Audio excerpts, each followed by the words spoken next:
அல்லேலூயா. ஜெபிக்கிற நீங்கள் பாக்கியவான்கள். ஜெபிக்கிற நீங்கள் தேவனுடைய பிள்ளைகள். ஜெபிக்கிற உங்களுக்கு கர்த்தருடைய ஆசீர்வாதம் நிறைவாய் உண்டு. ஜெபத்தினால நன்மைகளை பெற்றுக்கொள்ளுவீங்க. ஜெபத்தினால நீங்க உயர்த்தப்படுவீங்க. ஜெபத்தினால நீங்கள் ஆசீர்வதிக்கப்படுவீங்க. ஜெபந்தான் உங்க வாழ்க்கைக்கு ஆசீர்வாதம். ஜெபந்தான் உங்களுக்கு வாழ்க்கைக்கு உயர்வுக்கு ஒரே வழி. ஜெபந்தான் உங்க வாழ்க்கையிலே படுகிற கஷ்டங்களுக்கு, அந்த பாடுகளுக்கும் துன்பங்களுக்கும் வழி அந்த ஜெபந்தான். இன்றைக்கும் தேவ பிள்ளைகளே, ஒரு வசனத்தை எடுத்து நாம் தியானிக்கும் போது ஆண்டவர் சொல்லுகிறார், கர்த்தரை நம்புகிறவர்களுக்கு வரும் ஆசீர்வாதம் என்ன தெரியுமா? இதுதான் இன்றைக்கு செய்தியினுடைய தலைப்பு. கர்த்தரை நம்புகிறவர்களுக்கு, அவரை நம்பிதானே வந்திருக்கிறீங்க, அவரை ஆராதிக்கிறதுக்கு தானே வந்திருக்கிறீங்க, அவரை தேடிதானே இந்த இடத்துல வந்திருக்கிறீங்க. உங்களுக்கு என்ன ஆசீர்வாதம் கர்த்தர் வைத்திருக்கிறார் தெரியுமா? முதலாவது, கர்த்தரை நம்புகிறவர்கள் விடுதலையை பெற்றுக் கொள்ளுவார்கள். நீங்க விடுதலையை பெற்றுக் கொள்ளுவீர்கள். ஆண்டவரை தேடி வருகிற பிள்ளைகளுக்குத்தான் விடுதலை. கர்த்தரிடத்தில் வருகிறவர்களுக்குத்தான் விடுதலை. ஆண்டவருடைய சமூகத்தில் யார் வருகிறார்களோ அவர்களுக்குத்தான் விடுதலை. 22ஆம் சங்கீதம் 4வது வசனத்தை வாசிக்கும் போது, எங்கள் பிதாக்கள் உம்மிடத்தில் நம்பிக்கை வைத்தார்கள், நம்பின அவர்களை விடுவித்தீர். பிதாக்கள் தேவனிடத்தில் நம்பிக்கை வைத்தார்கள். நம்பின பிதாக்களை கர்த்தர் விடுதலையாக்கினார். ஆண்டவர் விடுதலையாக்கினார். உங்களையும் ஆண்டவர் அப்படியே விடுதலையாக்க போகிறார். நீங்க அவரை நம்பி வந்திருக்கிறீங்க. ஏசப்பாவை நம்பிதான் இந்த இடத்துல வந்திருக்கிறீங்க. அவரை தேடிதான் இந்த இடத்துல வந்திருக்கிறீங்க. நம்பின உங்களை ஆண்டவர் நிச்சயமாய் அவர் விடுதலையாக்க போகிறார். இப்ப 2 குடும்பங்களை ஆண்டவர் உங்க கண்களுக்கு முன்னே நிறுத்துகிறார். ஒரு மனிதன் மரண தருவாய்க்கு போய்விட்டான். மரண கட்டு அவனை சூழ்ந்து கொண்டது. மரணத்தோடு போராடி கொண்டிருந்தான். கேன்சர் வியாதியினால் பாதிக்கப்பட்டு மரணத்தோடு போராடுகிறான். அவன் தேவனிடத்தில் வந்தவுடனே மரண கட்டுகள் மாறுகிறது, மரண போராட்டங்கள் மாறுகிறது, வியாதி அவனிடத்திலிருந்து அப்படி அகன்று போகிறது. அதன் பிறகு மீண்டும் இந்த உலகத்தில் வாழ தேவன் கிருபை செய்தார். இனி ஒரு சகோதரி, கணவன் இறந்து விட்டான், பிள்ளைகள் இருந்தார்கள், அவன் கடனோடு கணவன் மரித்து போகிறான். இந்த மகள் ஒரு ஊழியக்காரனிடத்தில் ஆலோசனைக்காக வருகிறாள். அந்த ஊழியக்காரன் இந்த மகளுக்கு நல்ல ஆலோசனை கொடுக்கிறான். நீ ஜெபிக்க வேண்டும், நீ ஆராதிக்க வேண்டும், ஆண்டவரை தேட வேண்டும், அவரை நம்ப வேண்டும். உனக்கு இருக்கிற கடன் பிரச்சனையை, உனக்கு இருக்கிற என்ன பிரச்சனையாக இருந்தாலும் ஆண்டவர் விடுதலை தருவார், கர்த்தர் விடுதலை தருவார். அப்படி என்று 2 காரியங்கள். முதலாவது, 2 ராஜாக்கள் 20ஆம் அதிகாரத்தை வாசிக்கும் போது, கர்த்தரை நம்பி வாழ்ந்த எசேக்கியா வியாதிப்பட்டு மரண கட்டுக்கு போகிறான், மரண தருவாயில் போகிறான். அதன் அந்த மரண கட்டிலே, மரண தருவாயிலே, இந்த கேன்சர் கொடிய வியாதியிலே பாதிக்கப்பட்டு இருக்கும்போது, இவன் பாதிக்கப்பட்டு இருக்கும்போது ஏசாயா என்கிற தீர்க்கதரிசி இவனிடத்தில் வந்து ஒரு தீர்க்க தரிசனம் சொல்லுகிறான். எசேக்கியாவே, இனி நீர் பிழைக்க மாட்டீர், நீர் மரித்து போவீர், நீர் இனி பிழைக்க மாட்டீர், மரித்து போவீர். ஒரு தீர்க்கதரிசி வந்து சொல்லுகிறான். உடனே இந்த தீர்க்கதரிசி சொன்ன உடனே எசேக்கியாவை பாருங்க, இவன் உடனே சுவர் பக்கமாய் திரும்புகிறான். சுவர் பக்கமாய் திரும்பி இவன் இனி ஒரு பக்கமாய் திரும்பினால் இயற்கைக்கு ஒரு மனம் அவனுக்கு பாதிக்கப்படும். உலகத்தில் அங்கே என்ன இங்கே என்ன, கண்கள் எல்லாம் காண்கிற இடங்கள் எல்லாம் ஒரு மனம் இருக்காது. அதனால தான் சுவர் பக்கமாய் திரும்புகிறான். அவனுடைய மைண்டை ஒருமனப்படுத்துகிறான், மனதை ஒருமனப்படுத்துகிறான், அவனையே ஒருமனப்படுத்துகிறான், சிந்தனையை ஒருமனப்படுத்துகிறான், இருதயத்தை ஒருமனப்படுத்துகிறான். சுவர் பக்கமாய் திரும்பி அவன் ஆண்டவரை நோக்கி ஜெபிக்கிறான், கர்த்தரை நோக்கி ஜெபிக்கிறான், இயேசுவை நோக்கி ஜெபிக்கிறான், ஆண்டவரை நோக்கி ஜெபிக்கிறான். இந்த மரண கட்டுக்காக, விடுதலைக்காக, வியாதியின் கட்டிலிருந்து விடுதலைக்காக போராடி ஜெபிக்கிறான். போராடி ஆண்டவரிடத்தில் ஜெபிக்கிறான். இவன் போராடி போராடி ஆண்டவரிடத்தில் ஜெபிக்கும் போது ஒரு தேவ பிரசன்னம் அவன் மேல் இறங்குகிறது. ஒரு தேவ பிரசன்னம் அவன் மேல் இறங்குகிறது. ஏன் நமக்கு இன்னும் ஆசீர்வாதம் வரவில்லை? ஏன் இன்னும் கடன் மாறவில்லை? ஏன் இன்னும் வியாதி குணமாகவில்லை? நம்ம ஜெபிக்கும் போது இந்த அபிஷேகம் நம்மேல இறங்கவில்லை, அந்த அபிஷேகம் நம்மேல வரவில்லை, அந்த ஆவியானவருடைய பிரசன்னம் நம்மேல வரவில்லை. அது வருகிறது வரையிலும் ஜெபித்தால் உடனே விடுதலை. அந்த பிரசன்ஸ் வருகிறது வரையில நம்ம ஜெபிக்கணும். ஆவியானவருடைய வல்லமை நம்மேல இறங்குகிறது வரையிலும் ஜெபிக்கணும். அவருடைய அக்கினி நம்மேல கடந்து வருகிறது வரையிலும் அப்படி ஆவியில நிரம்பி விடமாட்டாண்டவரே, என்னை குணமாக்கும், என்னை விடுதலையாக்கும், எனக்கு ஒரு அற்புதம் செய்யும். போராடி ஜெபிக்கும் போது அந்த விடுதலை நமக்கு வரும். இந்த எசேக்கியா அப்படிதான் ஜெபிக்கிறான்.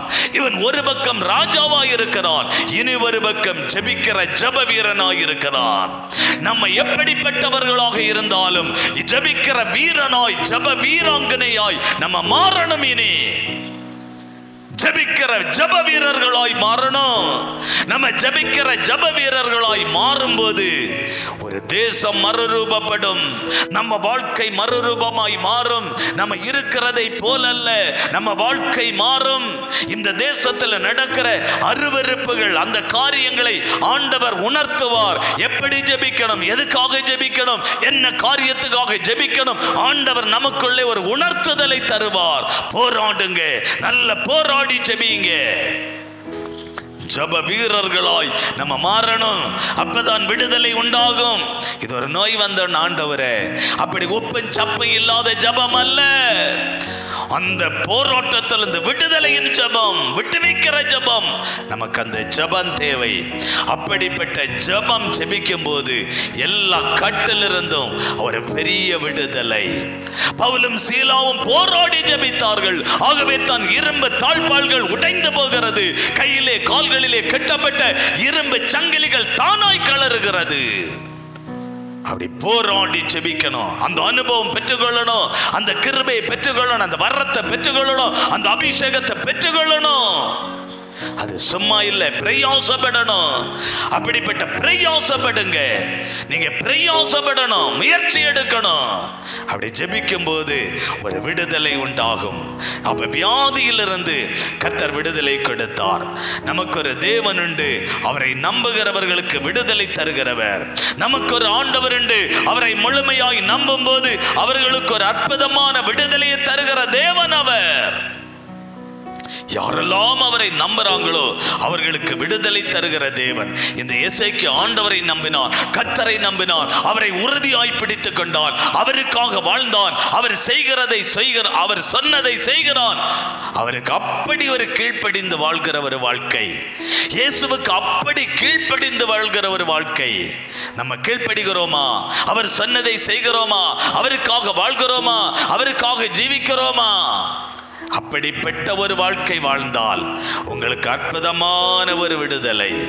எசேக்கியாவை பாருங்க, ராஜாவா இருக்கிறார். நான் ஒரு பெரிய ராஜா, நான் எல்லாம் ஜெபிக்க முடியாது, எனக்கு பெரிய டாக்டர் உண்டு, பெரிய மருத்துவமனை உண்டு, எனக்கு பெரிய பெரிய ஆள்களை தெரியும். அப்படி அவன் இருக்கவில்லை. தன்னை தாழ்த்தி ஆண்டவருடைய சமூகத்திலே ஜெபத்திலே போராடுகிறான், ஜெபத்திலே ஒரு போராளியாய் மாறுகிறான். உடனே அவனுக்குள்ள ஒரு விடுதலை. இப்ப பாருங்க, இவன் ஜெபித்த உடனே இவனுடைய சரீரத்தில் ஒரு விடுதலை வந்து விட்டது. அந்த ஏசாயா தீர்க்கதரிசி சொல்லி கொண்டு போனான், நீர் பிழைக்க மாட்டீர், மரித்து போவீர், உன்னுடைய வீட்டு காரியங்களை ஒழுங்குபடுத்த, இதெல்லாம் சொல்லுகிறான். உண்மைதான்.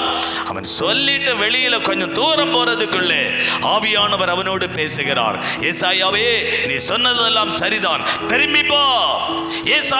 இந்த எசேக்கியா என்னுடைய மகன், இந்த எசேக்கியா என்னுடைய பிள்ளை. அவனுக்கு சாத்தான் ஒரு வியாதியை கொண்டு வந்தான். அந்த வியாதியின் கட்டிலிருந்து, மரண கட்டிலிருந்து, அந்த பயத்தின் ஆவியிலிருந்து அவனுக்கு ஒரு விடுதலையை நான் கொடுத்தேன், அவனுக்கு ஒரு சுகத்தை நான் கொடுத்தேன். போய் சொல், இது ஏசாயா சொல்லுகிறான், உமக்கு ஆண்டவர் உமக்கு கிருபை தந்து விட்டார். இன்னும் 15 வருஷம் இந்த உலகத்தில் வாழக்கூடிய அந்த அபிஷேகம், அந்த கிருபை ஆண்டவர் தந்து விட்டார். ஆச்சரியமான ஒரு காரியம். ஜெபிக்கும் போது விடுதலை பாருங்க.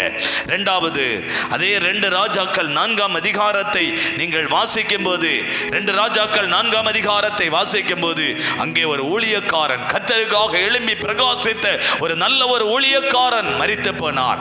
அவருடைய மனைவி கடன், பயங்கரமான கடன், பயங்கரமான கடன். ஐயோ, என்ன செய்ய? இந்த கடனுக்கு அடைக்க வழி இல்லையே, ஒரு வேலை இல்லையே, ஒரு வருமானம் இல்லையே, என்ன செய்ய? ஆண்டவரே என்ன செய்ய? இப்ப கடன் கொடுத்தவர்கள் இவங்க வீட்டுக்கு வராங்க. இவள் கடனை திருப்பி அடைப்பதாக இல்லை. நான் ஒரு நாளை சொல்றேன், இந்த நாளைக்குள்ள நீ திருப்பி அடைக்கலைன்னா, அந்த பணத்தை திருப்பி தரலைன்னா உன் பிள்ளையை நான் தூக்கிட்டு போவேன். இவளுக்கு புருஷன் இறந்து விட்டான். பிள்ளைகள் தான் ஒரே ஆறுதல், பிள்ளைகள் தான் ஒரே ஆறுதல், பிள்ளைகள் தான் சமாதானத்துக்கு ஒரே வழி. அந்த பிள்ளைகளை நான் தூக்கி கொண்டு போவேன், பிள்ளைகளை நான் தூக்கி கொண்டு போவேன். அப்படி என்று இவன் சொல்லுகிறான். கடன் கொடுத்தவன் பயந்து போனாள், நடுங்கி போனாள். ஐயோ, என்ன செய்ய என்று வழி தெரியாதபடி திகைத்து திண்டாடி கொண்டு நிற்கிறாள். உங்க வாழ்க்கையில் அப்படி நிற்கிறீங்களா? இவள் என்ன செய்தாள் பாருங்க. ஆண்டவருடைய ஆலோசனையை கேட்பதற்காக எலிசா தீர்க்கதரிசியை தேடி போகிறாள். எலிசா தீர்க்கதரிசி இடத்தில் எல்லாவற்றையும் சொல்லுகிறாள். என்னுடைய கணவன் மரிக்கும் போது இவ்வளவு பணம் கடன் பெற்று போனேன். கடன் கொடுத்தவர்கள் என்னை அடிமைப்படுத்த பார்க்கிறார்கள், என் பிள்ளைகளை தூக்கி கொண்டு போவேன் என்று மிரட்டுகிறார்கள். நான் என்ன செய்ய? எனக்கு ஒரு வழி இல்லை. இந்த எலிசா தீர்க்கதரிசி சொல்லுகிறான், உன் வாழ்க்கையில ஜபம் அதிகமாகட்டும், உன் வாழ்க்கையில ஜபத்தை இன்னும் அதிகப்படுத்து, ஜப நேரத்தை அதிகப்படுத்து, இன்னும் ஆண்டவரிடத்தில் காத்திருக்கிற நேரத்தை அதிகப்படுத்து. என்ன செய்யணும்னு சொல்லுகிறான். ஒரே வழி ஜபந்தான். இந்த கடன் பெற்ற வாழ்க்கைக்கு விடுதலைக்கு ஒரே வழி இந்த இயேசுதான், ஜபந்தான் வழி. அவன் செய்கிறேன் செய்கிறேன். இப்ப இந்த 2 பேரும் ஒருமனப்படுறாங்க. இந்த எலிசா தீர்க்கதரிசியும் இந்த ஊழியக்காரனுடைய மனைவியும் ஒருமனப்பட்டு அதே இடத்துல ஜெபிக்கிறாங்க. நல்ல போராடி ஜெபிக்கிறாங்க. ஆண்டவரே, அடுத்த முறை இந்த கடன் கொடுத்தவன் வரும்போது அவனுடைய கரத்திலே வாங்கப்பட்ட பணத்தை திருப்பி கொடுப்பதற்கு எனக்கு ஒரு அற்புதத்தை செய்யும் ஆண்டவரே, எனக்கு ஒரு அதிசயத்தை செய்யும் ஆண்டவரே, நீர் கட்டாயம் செய்யணும் ஆண்டவரே, உம்மை விடமாட்டேன் ஆண்டவரே, எனக்கு ஒரு அற்புதத்தை செய்யாமல் நான் உம்மை விடமாட்டேன் ஆண்டவரே. யாக்கோபை போல போராடுகிறார்கள், யாக்கோபை போல போராடி ஜெபிக்கிறார்கள். ஒரு போராடி ஜெபிக்கிற அந்த அனுபவத்தை அந்த இடத்திலே பெற்றுக்கொண்டு இப்ப எலிசா தீர்க்கதரிசி சொல்லுகிறான், உன்னிடத்துல என்ன இருக்கிறது? என் வீட்டில் 2 பழைய கொஞ்சம் பாத்திரம் தான் இருக்குது ஐயா, பழைய பாத்திரம் இருக்கிறது, கொஞ்சம் போல ஒரு பாட்டில் எண்ணெய் இருக்கிறது, இந்த கொஞ்சம் போல எண்ணெயும் கொஞ்சம் பாத்திரமும் இருக்கிறது, அவ்வளவுதான். இது அல்லாமல் என்னிடத்தில் வேறு ஒன்றும் இல்லை. அவன் சொல்லுகிறான், உன் வீட்டில் இருக்கிற பாத்திரத்தை எல்லாம் ஒரு ரூமில் நீ அடுக்கி வை. இனி பக்கத்து வீட்டில், தெரிஞ்ச வீட்டில எல்லாம் போய் பாத்திரங்களை நீ கடன் வாங்கி கொண்டு வந்து இதை அடுக்கி வை, எல்லாத்தையும் அடுக்கி வச்சாச்சு. அடுக்கி வச்சுட்டோம். இனி என்ன செய்யணும்? இந்த ஊழியக்காரனுடைய மனைவி கேட்கிறா, நீர் சொன்னது மாதிரி நான் செஞ்சுட்டேன், எல்லாத்தையும் வாங்கிட்டு வந்து அடுக்கி வச்சுட்டேன், இப்ப என்ன செய்யணும்? உன்கிட்ட கொஞ்சம் எண்ணெய் இருக்குன்னு சொன்னியே, அந்த பாட்டில் எடுத்துட்டேன், இப்ப என்ன செய்யணும்? அதை ஊத்து, எல்லாத்திலையும் அப்படியே ஊத்திட்டு வா. அதை ஊத்து, அது அப்படியே ஊத்த அது அப்படியே ஊத்திட்டே இருக்கு. இருந்தது கொஞ்சம், அது குறையாதபடி அது இன்னும் ஊத்திட்டே இருக்கு. எல்லா பானையும் நிரம்புது, பானை நிரம்பி எல்லாம் முடிய போகுது. இனி என்ன செய்ய? ஓடிப்போ, பக்கத்து வீட்டில் எல்லாரிடத்திலும் கேளு. கேட்டவங்க எல்லாம் தந்துட்டாங்க. இனி கேட்டு வாங்குற அளவுக்கு இல்ல, எல்லாம் ஊத்தி முடிச்சாச்சு. எப்ப கடைசி பானையில ஊத்தி முடிச்சாங்களோ அதோடு அந்த எண்ணெய் நின்று போயிடுச்சு. இப்ப கேட்கிறான், என்ன செய்யணும்? இந்த எண்ணெயை விட்டுரு, உனக்கு தேவைக்கு மாத்திரம் வைத்து விட்டு மீதி எல்லாத்தையும் வித்துரு, எல்லாம் விட்டுரு. எல்லா எண்ணெயும் கொண்டு விட்டு விட்டாள். விற்றா இவ கொடுக்க வேண்டிய பணத்துக்கு அதிகமாய் பணம் கையிலே வந்து விட்டது. கொடுக்க வேண்டிய பணத்துக்கு அதிகமாய் கையிலே பணம் வந்து விட்டது. இப்ப கடன் கொடுக்க வேண்டியவர்களுக்கு எல்லா பணத்தையும் கொடுத்து விட்டாள். யாருக்கெல்லாம் கொடுக்கணுமோ எல்லாருக்கும் அவள் திருப்பி கொடுத்து விட்டாள். மீதி பணத்தை நான் என்ன செய்ய? உன் வாழ்க்கைக்கு வச்சுக்கோ. உன் வாழ்க்கைக்கு இன்னும் நிறைய பணம் தேவை. பிள்ளைகளை படிக்க வைக்க பணம் தேவை. உங்க குடும்பம் நடத்துவதற்கு பணம் தேவை. வீடு கட்டுவதற்கு பணம் தேவை. உங்க வாழ்க்கையில வாழ்வதற்கு பணம் தேவை. எல்லாம் அந்த பணத்திலே பயன்படுத்துக. ஆச்சரியப்பட்டு போனாள். கர்த்தரை நம்புகிறவர்கள் விடுதலையை பெற்றுக் கொள்ளுவார்கள். கர்த்தரை நம்புகிறவர்கள் ஆசீர்வதிக்கப்படுவார்கள். கர்த்தரை நம்பணும், ஆண்டவரை நம்பணும். நிறைய பேருக்கு நம்பிக்கை இல்லாம தான் ஒரு ஆராதனைன்னா வரமாட்டாங்க, ஒரு ஜபைன்னா வரமாட்டாங்க. அங்கே போன வாரம் பெய்யாச்சு, இந்த வாரம் எதுக்கு? அடுத்து இந்த நாள் ஜபிச்சாச்சு, இனி புதன்கிழமை எதுக்கு? வரமாட்டாங்க. அப்படி அல்ல, உறுதியோ இருந்து ஜபிக்கணும். ஒரு நாளைக்கு நீங்க ஜபிக்கிற ஜபம் அந்த நாளுக்குரிய ஆசீர்வாதத்துக்காக, அந்த வாரத்துக்குரிய ஆசீர்வாதத்துக்காக, அந்த நாட்களுக்குரிய நன்மைக்காக ஜெபிக்கிறீங்க. அந்த வாரம் ஜெபம் இல்லை என்றால் அந்த வாரத்தில் இழப்புகள், அந்த வாரத்தில் நஷ்டங்கள், அந்த வாரத்தில் கஷ்டங்கள், அந்த வாரத்தில் போராட்டங்கள், அந்த வாரத்தில் நிம்மதி இல்லை, அந்த வாரத்தில் தூக்கம் இல்லை, அந்த வாரத்தில் கஷ்டம். ஏன் தெரியுமா? கர்த்தரை தேடல, கர்த்தரிடத்துல வரல, ஆண்டவரிடத்துல வரல. இங்க தேவனிடத்துல வந்து எசேக்கியாவை பாருங்க. கேன்சர் வியாதியிலிருந்து விடுதலை, அந்த வியாதிக்கான அறிகுறியே இல்லாத ஒரு விடுதலை. அந்த அறிகுறியே இல்லாத அளவுக்கு கர்த்தர் விடுதலை கொடுத்திருக்கிறார். இரண்டாவது, இந்த கடன் பெற்ற அந்த சகோதரி ஆண்டவரிடத்துல ஜெபித்த உடனே அற்புதத்தை, ஆச்சரியமான அற்புதத்தை செய்தாரே, உங்களுக்கும் அவர் செய்வார். இந்த இடத்தில் இருக்கிற உங்களுக்கு செய்வார். உங்க பிள்ளைகளுக்கு ஆண்டவர் செய்வார். உங்க குடும்பத்துக்கு ஆண்டவர் செய்வார். உங்க கர்த்தரை தேடுகிற ஜனங்களுக்கு கர்த்தர் நிச்சயமாய் அந்த அற்புதத்தை செய்வார். அல்லேலூயா சொல்லுங்க, அல்லேலூயா சொல்லுங்க. நான் நிறைய குடும்பங்களை பார்க்கிறேன். ஆண்டவருக்கு மேல உறுதியான ஒரு வாழ்க்கை வாழக்கூடிய, கர்த்தருக்கு மேல உறுதியாக இருக்கக்கூடிய பிள்ளைகள் குடும்பத்துக்கு ஆண்டவர் செய்யக்கூடிய உதவி காரியங்கள் அது ஆச்சரியமாக இருக்கிறது. ஆச்சரியம் தாங்க முடியல, ஆச்சரியமாக இருக்கிறது. நீங்க ஜெபிச்சா உங்களுக்கு ஆண்டவர் நிச்சயமாய் அற்புதம் செய்வார். ஜெபத்தை விடக்கூடாது. என்னைக்கெல்லாம் தேவன் நமக்கு ஒரு வாய்ப்பை தந்திருக்கிறாரோ, என்னைக்கெல்லாம் கர்த்தர் நமக்கு ஒரு வாய்ப்பை தந்திருக்கிறாரோ, அந்த வாய்ப்பை நம்ம பயன்படுத்தி ஆக வேண்டும். இந்த இடத்துல நீங்க ஜெபிக்க வந்திருக்கிறது ஒரு பெரிய பாக்கியம். இந்த இடத்துல ஜெபத்துல நீங்க வந்திருக்கிறது உங்களுக்கு ஒரு பெரிய பாக்கியம். கர்த்தர் உங்களை கொண்டு வந்தார். அந்த கர்த்தர் தான் இந்த இடத்துல உங்களை தந்திருக்கிறார். தொடர்ந்து ஜெபிங்க, கர்த்தர் பெரிய காரியங்களை செய்வார். முதலாவது, கர்த்தரை நம்புகிறவர்களுக்கு என்ன ஆசீர்வாதமாம்? அவர்களுக்கு விடுதலையை பெற்றுக் கொள்ளுவார்கள். இரண்டாவது, கர்த்தரை நம்புகிறவர்கள் அவர்கள் வெட்கப்பட்டு போக மாட்டார்கள். சில மனிதர்கள் போகிற இடத்தில் வெட்கப்படுகிறார்கள், போற காரியத்தில் வெட்கப்படுகிறார்கள், செய்கிற காரியத்தில் வெட்கப்படுகிறார்கள், செய்யக்கூடிய சில விஷயங்களில் வெட்கப்படுகிறார்கள், சில காரியங்களில் வெட்கப்பட்டு அவமானப்படுகிறார்கள். காரணம், கர்த்தரை தேடல, கர்த்தரிடத்துல ஒப்பு கொடுக்கல, கர்த்தரிடத்துல போகல. நீங்க கர்த்தரிடத்துல உண்மையாய் போவீர்களே ஆனால் நிச்சயமாய் வெட்கப்பட்டு போக மாட்டீர்கள். நிச்சயமாய் நீங்கள் வெட்கப்பட்டு போக மாட்டீர்கள். சங்கீதம் 22:5 வாசித்தால், உம்மை நோக்கி கூப்பிட்டு தப்பினார்கள், உம்மை நம்பி வெட்கப்பட்டு. கர்த்தரை நம்பினதுனால அந்த தாவீது என்கிற பக்தன் வெட்கப்பட்டு போகவில்லை.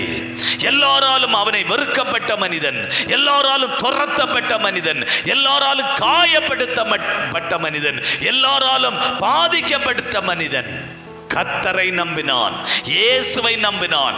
ஆண்டவர் என்னை கைவிட மாட்டார், அவர் என்னை வெட்கப்படுத்த விட மாட்டார், அவர் என்னை வேதனைப்படுத்த விட மாட்டார்.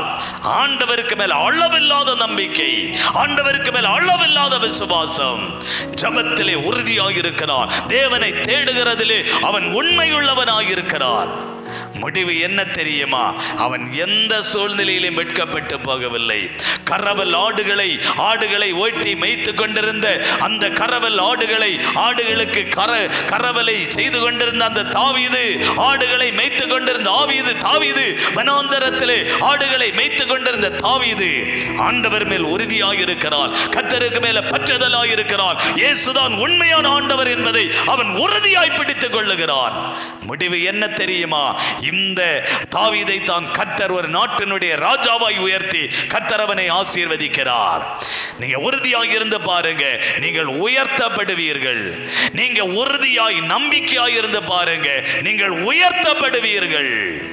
நீங்க உறுதியாயிருங்க, கர்த்தரால உயர்த்தப்படுவீர்கள். அல்லேலூயா, அல்லேலூயா சொல்லுங்க, அல்லேலூயா. நீங்க தேவனை தேடி, ஆண்டவரை தேடி, அவரை உறுதியாய் பிடித்து கொண்டால் எந்த விதத்தில் நீங்கள் வெட்கப்பட்டு போக மாட்டீர்கள். ஏசாயா 49 அதிகாரம் 23வது வசனம் சொல்லுகிறது, எனக்கு காத்திருக்கிறவர்கள் அவர்கள் வெட்கப்பட்டு போவதில்லை. தேவ சமூகத்தில் காத்திருங்க, பொறுமையோடு காத்திருங்க. இந்த உலகத்தில் வாழ்கிற கடைசி நாட்கள் வரையிலும் பாடுகள் உண்டு, நிந்தைகள் உண்டு, அவமானங்கள் உண்டு, பரிகாசங்கள் உண்டு. நீங்க உண்மையான ஒரு கிறிஸ்தவனாய் இருந்தால், உண்மையான ஒரு வாழ்க்கை வாழ்கிறவர்களாக இருந்தால், உண்மையான ஊழியக்காரனாய் இருந்தால், பாடுகள், நிந்தைகள், அவமானங்கள், பரிகாசங்கள் உண்டு. பாருங்க, அந்த மொபைல்ல யூடியூப்ல எடுத்துக்கொண்டா பரிசுத்தவான்கள் அவங்க செய்த காரியங்கள் கொஞ்சம் நெஞ்சமல்ல, அவங்க சாதித்திருக்கிற காரியங்கள் கொஞ்சம் நெஞ்சமல்ல.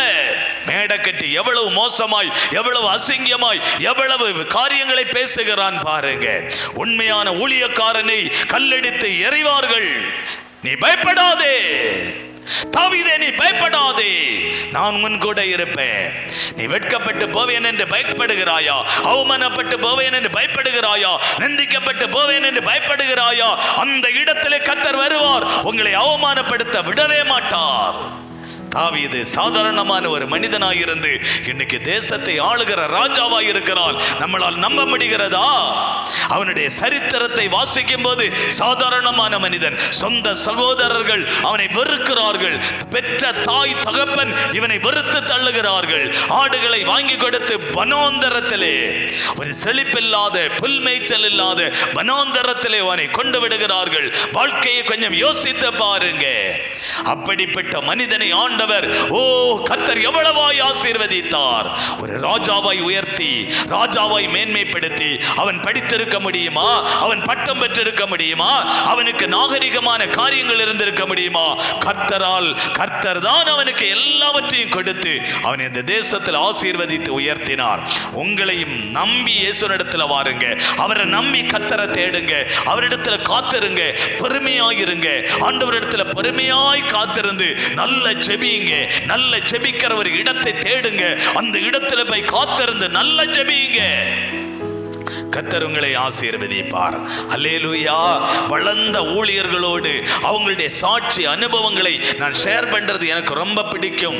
அந்த அனுபவத்தில் நானும் வரணும், அந்த அனுபவத்துக்குள்ள நானும் கடந்து வரணும். அதனால நம்ம கேட்கும் போது, ஒரு வளர்ந்த ஒரு ஊழியக்காரனை ஒரு முறை சந்திக்கும் போது, ஐயா ஆரம்ப காலத்தில் தெருநாய்கள் போகிறது போல நாயை போல அலைஞ்சி சுவிசேஷத்தை அறிவிச்சேன். ஆனால் அந்த காலத்தில் எனக்கு தண்ணிக்கு சாப்பாட்டுக்கு வழி இல்லாத அப்படிப்பட்ட ஒரு காலத்தில் ஊழியம் செய்தேன். எனக்கு பசிக்கு யாரும் ஆகாரம் கொடுக்க மாட்டார்கள், அப்படிப்பட்ட ஒரு காலம். பிறகு பாருங்க, நான் ஜெபிக்கிறதுக்கு ஒரு இடத்தை, வனாந்தரத்தை, தோட்டத்தை, அப்படிப்பட்ட இடத்தை நான் கண்டுபிடிச்சு அந்த இடத்துல ஜெபிக்க ஆரம்பித்தேன். அந்த இடத்தை ஜெபிச்சு மணல் மேடுல ஜெபிக்க ஆரம்பித்தேன். இன்னைக்கு பாருங்க, அதே இடத்துல சில கிலோமீட்டர் அளவுக்கு ஏக்கர் கணக்கில் இடத்தை ஆண்டவர் தந்து, அதே இடத்துல பிரம்மாண்டமான ஆலயத்தை கட்டி, பிரம்மாண்டமான பைபிள் காலேஜை கட்டி, பிரம்மாண்டமான காரியங்களை செய்து கொண்டிருக்கிறார். ராமேஸ்வரத்தில் பாஸ்டர் பவுலோஸ் அவர்களுடைய சாட்சி அது.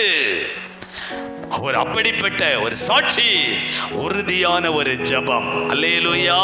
அந்த ஜெபத்துக்குள்ள நீங்க வாங்க, அந்த ஆராதனைக்குள்ள வாங்க, அந்த அனுபவத்துக்குள்ள வாங்க. உங்களை கர்த்தர் கைவிடாதபடி உங்களை வழிநடத்தி உங்களை ஆசீர்வதிக்கிறதை பார்க்க முடியும். மூன்றாவது ஒரு வசனத்தை மாத்திரம், கர்த்தரை நம்புகிறவர்கள் அவர்களுக்கு அவன் துணையும் கேடகுமாயிருப்பார், பாதுகாப்பாயிருப்பார். நீங்க போகும்போது பாதுகாப்பு, வரும்போது பாதுகாப்பு, வீட்டுல பாதுகாப்பு, வேலை செய்யற இடத்துல பாதுகாப்பு, பாதுகாப்பு. எல்லா சூழ்நிலையிலும் ஆண்டவர் பாதுகாப்பாய் இருப்பார். 115 சங்கீதம் 11வது வசனம் சொல்லுகிறது, கர்த்தரை பயப்படுகிறவர்களே கர்த்தரை நம்புங்கள், அவரே அவர்களுக்கு துணையும் அவர்களுக்கு கேடகமாய் இருப்பார்.